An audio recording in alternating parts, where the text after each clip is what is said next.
Video opens with a shot of a bustling, modern city square, then quickly cuts to historical footage of ancient forums, marketplaces, and town criers. Have you ever been in a heated debate, maybe online or with friends, and wondered why we even bother listening to opinions we totally disagree with? It feels like a modern problem, but the idea of respecting other people's opinions is a concept that has been thousands of years in the making. It's not just about being polite. It's the bedrock of how we've built our societies. Let's rewind the clock. Picture ancient Athens. In the agora, the central public space, citizens like Socrates and Plato didn't just give speeches. They engaged in dialogue. They believed that the path to truth wasn't a monologue, but a back and forth, a clash of ideas. For them, every perspective, even a flawed one, was a stepping stone toward greater understanding. Disagreement wasn't an insult, it was part of the process. But this was radical. In many older civilizations, the king's or the priest's word was law, and questioning it could cost you your life. The Greeks, however, started to plant the seed that an individual's thoughts had value. Jumping forward to the Roman Republic, we see this idea evolve. The Senate wasn't a room of people who all agreed.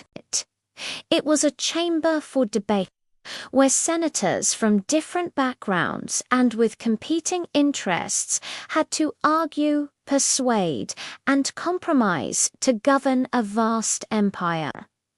Of course, it was messy and often driven by power, but the principle of hearing out the opposition was fundamental to its function.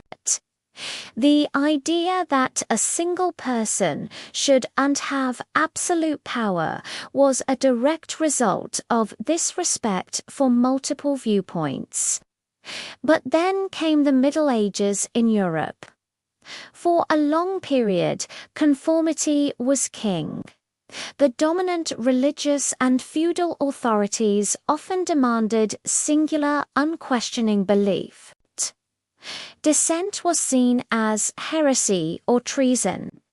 Yet, even in this era, pockets of intellectual curiosity survived in monasteries and the nascent universities. Scholars debated theology and philosophy, keeping the flame of critical inquiry alive, often at great personal risk. The real explosion of this idea came with the Renaissance and the Enlightenment, from the 15th to the 18th centuries. Thinkers like Voltaire famously championed free speech, supposedly saying, "I disapprove of what you say, but I will defend to the death your right to say it." The printing press, invented by Gutenberg, was a game changer. Suddenly, different ideas could spread like wildfire, challenging the status quo.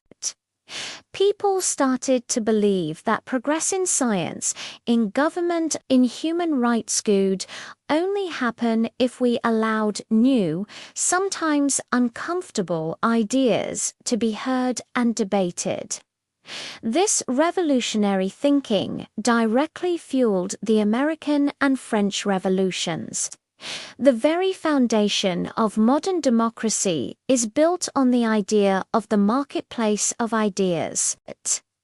The belief is that when all opinions are allowed to be expressed, the best, most truthful, and most just ones will eventually win out.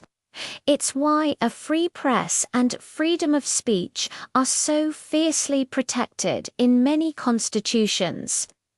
It's not because every opinion is correct. but because the freedom to express them all is the only way to find the ones that are it.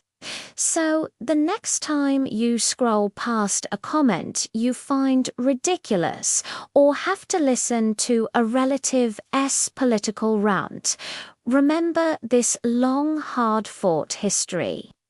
Respecting someone's opinion doesn't mean you have to agree with it. It doesn't even mean you think it's valid. It's an acknowledgement of their right to have that thought and a tribute to the thousands of years of human struggle it took to win that right.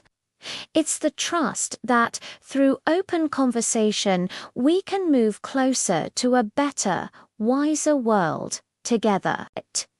Thank you so much for watching. If you found this journey through history interesting, please give this video a thumbs up and subscribe for more content. Let me know your thoughts in the comments below. See you next time.